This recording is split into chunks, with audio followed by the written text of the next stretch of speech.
The first is this thing about Silent Hill revival. So Silent Hill social media account prompts new series revival speculation. This is over on Push Square. Now, they're basically talking about a Silent Hill Twitter account which they feel is official, tweeting out some stuff about Silent Hill, thinking that this might be leading to an announcement of a new Silent Hill game. I don't think so. I'm skeptical about it, to be honest. Wait, let me start again. Let me rephrase. I think there will be another Silent Hill game. I don't think that series is done. I think Konami is making a comeback in terms of game publishing and stuff like that. I think they're definitely looking to do more stuff. However, I'm not sure that this is it. I think the angle that the article here is going for is that this is something that Sony is working on, or it would be something that's announced as part of Sony's event that's coming up. And I don't believe that's going to be the case. I think that if a new Silent Hill game does come out or released, it's going to be Konami published and produced. I don't think it's going to have any involvement from Sony. Maybe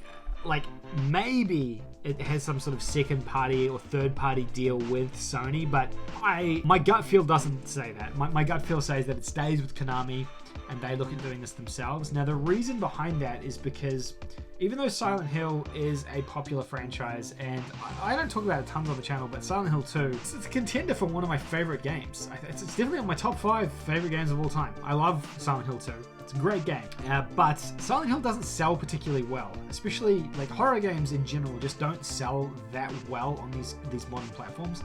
Even Resident Evil doesn't sell, as well as a AAA action game. It just doesn't feel like the kind of thing Sony would invest in, alongside the rest of their games. God of War, Horizon, Days Gone, Uncharted, all these games that are selling, millions and millions of copies, and then there's this like intense horror game, which it's not like Last of Us levels of horror. This is like intense horror. It just doesn't feel like it's part of that repertoire of money making that Sony tends to kind of go for. That's kind of my opinion on it.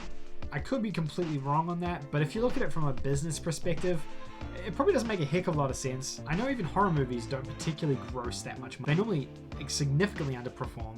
A, because the restrictions on the rating is high, and B, just because the genre isn't super popular. Most people are going to go and see a comedy, an action movie, a drama, a Marvel movie, something that's like M-rated, whereas horror movies generally fit above that rating, and they generally aren't for everybody, which means they just don't perform very well in the box office or financially at all.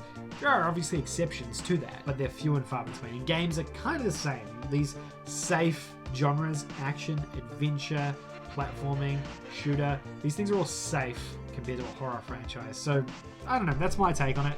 I hope I'm wrong, because if Sony was producing a Silent Hill game, undoubtedly it would be awesome. So, there's that.